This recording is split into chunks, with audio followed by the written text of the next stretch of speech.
সেনাপ্রধান জেনারেল ওয়াকারুজ্জামানকে নিয়ে নজিরবিহীন অ্যালার্জি তৈরি হয়েছে সরকারের ভিতরে বাইরে, দেশের ভিতরে এবং দেশের বাইরে। এবং একজন মানুষ যে কিনা এই কয়দিন আগেও সকলের নিকট কাঙ্ক্ষিত ব্যক্তি ছিলেন এবং যাকে মনে করা হতো আল্লাহর পক্ষ থেকে একটি নিয়ামত, যিনি তার জীবনের ঝুঁকি নিয়ে একটি রেজিমের বিরুদ্ধে রুখে দাঁড়িয়েছিলেন এবং তার সেদিনে সেই রুখে দাঁড়ানোর মধ্যে যে আন্তরিকতা ছিল, যে প্রেম ছিল, যে নিষ্ঠা ছিল, যে সততা ছিল, যে দৃঢ়তা ছিল, এটি এই বাংলাদেশে দ্বিতীয় কোনো ঘটনা ঘটেনি। বাংলাদেশের বিভিন্ন সময় এটাতে অনেকগুলো সেনা বিপ্লব হয়েছে, অনেকে নেতৃত্ব দিয়েছেন, অনেক মেধাবী জেনারেল এখানে সফল হয়েছেন, অনেকে ফাঁসিতে ঝুলেছেন। প্রেসিডেন্ট এরশাদ এবং প্রেসিডেন্ট জিয়াউর রহমান দুজন রাষ্ট্র ক্ষমতা লাভ করেছেন। মঈনুদ্দিন এবং ফখরুদ্দিন সরকারের সময়টাতে জেনারেল মঈন আহমেদ রাষ্ট্র ক্ষমতার নিয়ন্ত্রক ছিলেন, কিন্তু তাদের সেই যে প্রেক্ষাপট, পরিবেশ এবং পরিস্থিতি, সেইগুলোর থেকে জনাব ওয়াকারুজ্জামানের যে পরিবেশ এবং পরিস্থিতি সম্পূর্ণ একটি আলাদা। জুলাই আগস্ট বিপ্লব আমাদের শত বছরের ইতিহাসের এক অনন্য ঘটনা এবং এই সময়টিতে সিভিল অ্যাডমিনিস্ট্রেশন, মিলিটারি অ্যাডমিনিস্ট্রেশন, অন্যান্য জুডিশিয়ারি থেকে শুরু করে সকল বিধি ব্যবস্থাতে আওয়ামী লীগ যে একছত্র আধিপত্য বিস্তার করেছিল, সেক্ষেত্রে শেখ হাসিনার সামনে গিয়ে কেউ কথা বলবেন, আওয়ামী লীগের বিরুদ্ধে কেউ কথা বলবেন, এই ধরনের চিন্তা চেতনা রাষ্ট্রীয় আমলা তো দূরের কথা, মানুষ তো দূরের কথা, শয়তানেরও এই সাহস হতো না। ইবলিস গণভবনের সামনে, আওয়ামী লীগ অফিসের সামনে ভুলেও যেত কিনা আমার যথেষ্ট সন্দেহ রয়েছে। তো মানুষ যখন তার ক্ষমতা, দাপট, দম্ভের সর্বোচ্চ পর্যায়ে পৌঁছে যায়, তখন তার সামনে কোনো মানুষ কথা বলতে পারে না। বাস্তব ইতিহাস থেকে দুটো ঘটনা বলি। গিয়াসউদ্দিন বলবল নামক একজন দিল্লির বাদশা ছিলেন। তিনি দিল্লির প্রধানমন্ত্রী ছিলেন সম্রাট নাসিরউদ্দিন এর আমলে। তার পরবর্তীতে তিনি আরো প্রায় 20 বছর নিজে সুলতান ছিলেন। এত নিষ্ঠুর এবং এত চরম ভাবাপন্ন ছিলেন যে তিনি যদি রাগান্বিত হয়ে কোনো মন্ত্রীর দিকে তাকাতেন, উজির নাজিরের দিকে তাকাতেন, প্রকাশ্য রাজদরবারে অনেক মন্ত্রী প্রস্রাব করে দিয়েছে, কাপড় নষ্ট করে ফেলেছে, এরকম ইতিহাস রয়েছে। আরেকজন নিষ্ঠুর সম্রাট ছিলেন আলাউদ্দিন খিলজি। তারও একই অবস্থা।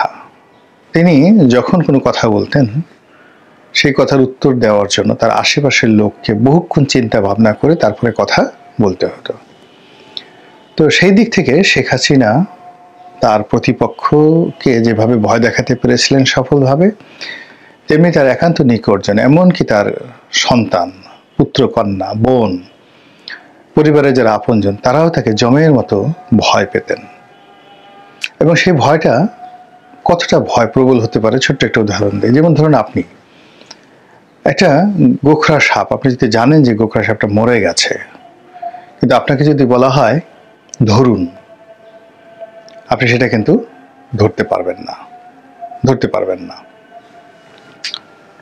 কিংবা একটা মৃত সাপের যে খোলস, সেটা যদি আপনার বিছানার পাশে রাখা হয়, বলা হয় আপনি ঘুমান, আপনি ঘুমাতে পারবেন না। তো একটা মানুষ যখন একটা সাপকে ভয় পায়, তার চেয়ে কোটি কোটি গুণ ভয় পায় অন্য একটি মানুষকে। শেখ হাসিনা সেই ভয়টা তৈরি করে ফেলেছিলেন। তো সেই ভয়কে জয় করে তার সামনে গিয়ে তাকে পদত্যাগের কথা বলা, তাকে 30 মিনিট সময় বেঁধে দেওয়া এবং তাকে দেশ থেকে বাধ্য করা, এটা 1000 বছরে এই ঘটনা সহজে ঘটে না, যেটা জেনারেল ওয়াকারুজ্জামান ঘটিয়েছেন। দ্বিতীয়ত, তিনি শেখ হাসিনার মনোনীত ছিলেন, শেখ হাসিনার আত্মীয় ছিলেন, ফলে তার জন্য এটা ছিল ডবল বার্ডেন এবং সেই কাজটি তিনি করেছেন। এখন মঈনুদ্দিন এবং ফখরুদ্দিন বঙ্গভবনে গিয়ে ইয়াজউদ্দিনকে যে কথা বলেছেন সেই কথা মিস্টার মঈনুদ্দিন কিংবা মিস্টার ফখরুদ্দিন মরে গেল বেগম জিয়াকে বলতে পারতেন না। বেগম জিয়া তার ক্ষমতা হস্তান্তর করে যখন তিনি প্রেসিডেন্ট ইয়াজউদ্দিনের হাতে সেই ক্ষমতাটা দিয়ে দিয়েছেন, তখন সেখানে গিয়ে খুব সহজে একজন সেনাপ্রধান দাপট দেখাতে পারে। এখন ধরেন চুপ্পু সাহেবের সাথে কথা বলা, বেগম জিয়ার সাথে কথা বলা আর হাসিনার সঙ্গে, শেখ হাসিনার সঙ্গে কথা বলা এক জিনিস নয়। তো সেই কাজটি জনাব ওয়াকারুজ্জামান করেছিলেন। আর আমরা সেই প্রায় 2 মাস 3 মাস ধরে তার প্রশংসায় পঞ্চমুখ ছিলাম। এখন তাকে নিয়ে আমরা সমালোচনা করছি। তিনি ভারতের দালাল, কেন তিনি ভারতের সেনাপ্রধানের সঙ্গে কথা বলেন, তারপর তিনি এখনো শেখ হাসিনার সঙ্গে যোগাযোগ রক্ষা করছেন, তাকে আবার ক্ষমতায় বসানোর চেষ্টা করছেন, আওয়ামী লীগকে তিনি একটা স্পেস দেওয়ার চেষ্টা করছেন, তিনি ক্ষমতা দখলের চেষ্টা করছেন, তিনি জরুরি অবস্থা জারি করার চেষ্টা করছেন, তিনি লোক ভালো নন, তিনি আমেরিকার দালালি করার চেষ্টা করছেন, সরকারকে কাজ করতে দিচ্ছেন না, এবং সেনাবাহিনীকে মাঠে রেখে তিনি ম্যাজিস্ট্রেসি ক্ষমতা নিয়েছেন, কিন্তু নিজের স্বার্থ চরিতার্থ করার জন্য একটা পুরো পরিস্থিতি ইউনূস সরকারের বিরুদ্ধে নিয়ে নেওয়ার জন্য এবং আওয়ামী লীগের জন্য একটি এবং ভারতের জন্য একটি সুবিধাজনক পরিবেশ পরিস্থিতি তৈরি করার জন্য তিনি চেষ্টা চালাচ্ছেন। এই ধরনের হাজারো অভিযোগ তুলে প্রতিদিন সামাজিক মাধ্যমগুলোতে ঝড় তোলা হচ্ছে এবং জেনারেল ওয়াকারুজ্জামানের ব্যক্তিগত চিন্তা চেতনা, ঘুম, খাওয়া দাওয়া হারাম করে দেওয়ার জন্য আমরা যে কাজগুলো করছি, এই কাজগুলোর ফলে আমাদের উপর আল্লাহর গজব বলতে গেলে অনিবার্য হয়ে পড়বে। এই কারণ হলো আল্লাহ রাব্বুল আলামিন বলেন, ওয়াম্মা বিনিয়ামতি রাব্বিকা ফাহাদ্দিস। আল্লাহ রাসূলকে উদ্দেশ্য করে তিনি বলেন, হে নবী, আলাম ইয়াজিদ ইয়াতীমান ফাওয়া, আমি কি আপনাকে এতিম হিসেবে পাইনি? তো এই যে কথাটা বললেন যে হে নবী, আলাম ইয়াজিদ ইয়াতীমান ফাওয়া, আমি কি আপনাকে এতিম হিসেবে পাইনি? এখন এটাকে আপনি বর্তমান জামানাতে নিয়ে আসেন যে শেখ হাসিনার জামানাতে আমরা এতিমের চাইতেও খারাপ অবস্থাতে ছিলাম। তা আল্লাহ যদি জিজ্ঞাসা করেন যে হে বাঙালি, তোমরা শেখ হাসিনার দ্বারা যখন নির্যাতিত ছিলে, নিষ্পেষিত ছিলে, পীড়িত ছিলে, তখন আমি তোমাদেরকে উদ্ধার করার জন্য আমি কি ওয়াকারকে পাঠাইনি? সুতরাং ওয়াম্মা বিনিয়ামতি রাব্বিকা ফাহাদ্দিস, তোমার প্রতি বা তোমাদের প্রতি যে নিয়ামত দেওয়া হয়েছে তার প্রতি শুকরগুজার করো।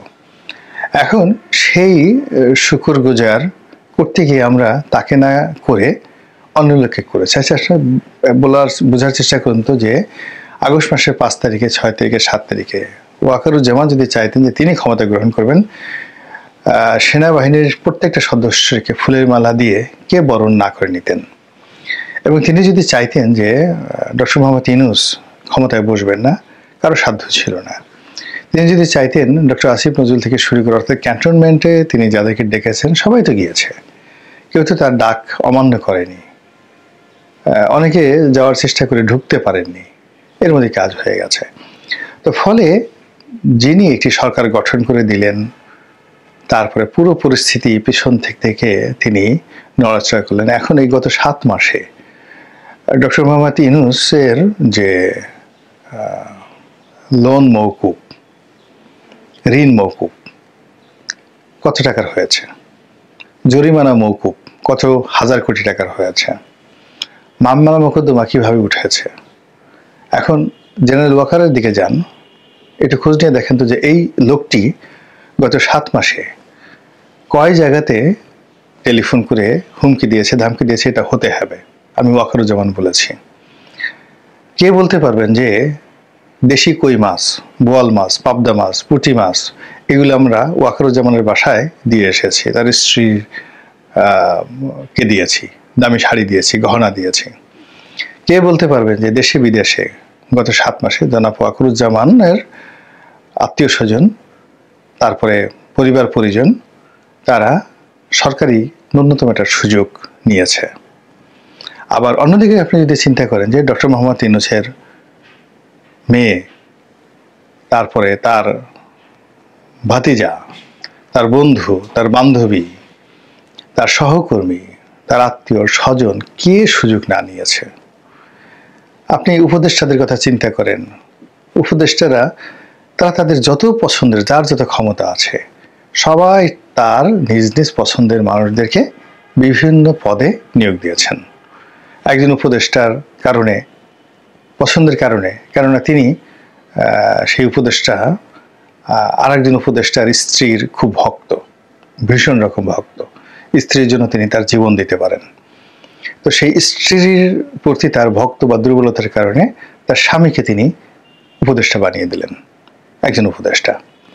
আবার একসাথে তারা মাঝে মাঝে মদ্যপান করেন, আর এক উপদেষ্টা তো মদ্যপান করেন।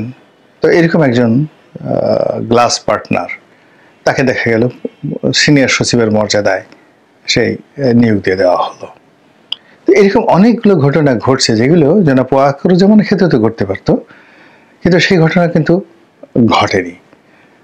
এবং ঘটেনি বলেই তাকে নিয়ে এত অ্যালার্জি, যে আমরা সবাই ডাল খাচ্ছি, আমরা সবাই ফেন্সিডিল খাচ্ছি, আমরা সবাই মদ্যপান করছি, আমরা সবাই নারী সঙ্গ উপভোগ করছি, আমরা সবাই টাকা নিচ্ছি, পয়সা নিচ্ছি, আর এই লোক সে কত বড় সাহস, বঙ্গভবনে গিয়ে সে নামাজের ইমামতি করে। আরে আমাদের মতো থাকবা, সেকুলার থাকবা, নামাজ পড়ার দরকারটা কি, দাঁড়িয়ে রাখার দরকারটা কি, এত আল্লাহ খোদার দরকারটা কি? এরকম যারা চিন্তা ভাবনা করছেন তারা তো তাকে নিয়ে সঙ্গত কারণে অ্যালার্জির মধ্যে পড়তেই পারেন, এবং সেই অ্যালার্জি তারা প্রদর্শন করছেন। 2 নম্বর হলো যে এই মানুষ যারা ফাইন্যান্সিয়ালি কারাপ্টেড নয়, তাদেরকে আপনি অন্য যে কোনোভাবে কারাপ্টেড করতে পারবেন না। 2 নম্বর হলো যে যারা ক্ষমতার লোভ নেই, কিছু হতে চায় না, আপনি তাদেরকে ভয় দেখাতে পারবেন না, তাদেরকে পিছু হটাতে পারবেন না। এখন এই ওয়াকারুজ্জামানের এই দুটো বিষয়, অর্থাৎ ক্ষমতার প্রতি তার যে লোভ বা লালসা, এটি গত 7 মাসে আমরা দেখিনি। তিনি নিজেও বসেননি, তার আত্মীয় স্বজন কাউকে বসাননি, এমনকি তার বাসার পিয়ন, ড্রাইভার, দারওয়ান যদি শেখ হাসিনার একজন পিয়ন 400 কোটি টাকার মালিক হতে পারে, ওয়াকারুজ্জামানেরও তো পিয়ন আছেন, ব্যাটম্যান আছেন, বাবুর্চি আছেন, বাড়ির দারোয়ান আছেন। তো কেউ এই গত 7-8 মাসে একটা পেঁয়াজ, একটা আলু, একটা কদমা কারো কাছে ঘুষ নিয়েছেন? আচ্ছা বলেন তো, এরকম একটা প্রমাণ লিখে দেন। যদি তাই না হয়, তাহলে যারা এই গত 7 মাসে রাস্তার আগে ছিলেন ফকির, এখন আমির হয়ে গেছেন, আগে ছিলেন টোকাই, এখন রীতিমতো নবাব সিরাজউদ্দৌলার নাতি হয়ে গেছেন, তো সেই মানুষগুলো ওয়াকারুজ্জামানকে পছন্দ করবেন না। এখন তাকেও ওই যে শিয়ালের লেজ কাটার মতো তাকেও লেজ কেটে দিতে হবে। কিন্তু আমরা যত সহজে সবকিছু হিসাব করি, প্রকৃতি আসলে এভাবে হিসাব করে না। প্রকৃতির হিসাব বড় নিষ্ঠুর, বড় নির্মম। প্রকৃতি সবসময় ভালো মানুষের পক্ষে থাকে এবং মন্দ মানুষের জন্য একটা নির্দিষ্ট সময় দেয় বটে, কিন্তু শেষ বিজয়টা ভালো মানুষের হয়ে থাকে। যদি ওয়াকারুজ্জামানের ভিতরে সততা থাকে, ন্যায়পরায়ণতা থাকে, ন্যায়নীতি থাকে, তিনি না চাইলেও অনেক কিছু হবে, আর তিনি চাইলেও অনেক কিছু করতে পারবেন না। আবার তার প্রতিপক্ষ যারা আছে, তারা না চাইলেও অনেক কিছু হবে, আর তারা চাইলেও তারা অনেক কিছু করতে পারবেন না। এভাবেই এই মহাবিশ্ব নিয়ে মহান আল্লাহ রাব্বুল আলামিন খেলাধুলা করছেন, সেই যে বিখ্যাত গানের মতো, খেলিছে বিশ্ব নিয়ে বিরাট এ শিশু আনমনে, কবি নজরুলের সেই গান। অবস্থার দৃষ্টি মনে হচ্ছে বাংলাদেশে এখন অনেক খেলা বাকি আছে, অনেক কৌশল বাকি আছে, এবং অনেক ঘটনা ঘটার অপেক্ষায় আছে। আল্লাহ আমাদের সবাইকে হেদায়েত দান করুন এবং হেফাজত করুন। আসসালামু আলাইকুম ওয়া রাহমাতুল্লাহি ওয়া বারাকাতুহু।